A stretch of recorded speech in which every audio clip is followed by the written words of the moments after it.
Počuli si už polievke z pečenej tekvice? A možno sa pýtate, že na čo vôbec ju piec, veď dá sa spotrebovať aká surová. Tá veľká výhoda alebo veľký rozdiel je toho, že vďaka tomu pečeniu sa tá tekvica proste dostane také grilovacie arómy, dostane úplne inú chuť a to oceníte neskôr po jej uvarení, pretože dostane celkovo polievka takú intenzívnejšiu arómu.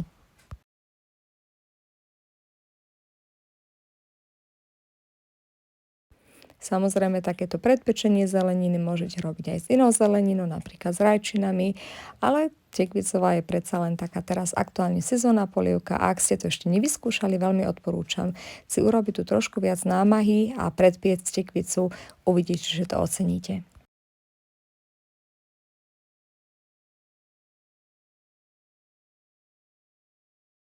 Tento ako aj iné chutné recepty nájdete na www.recepty.sk. Dobrú chuť!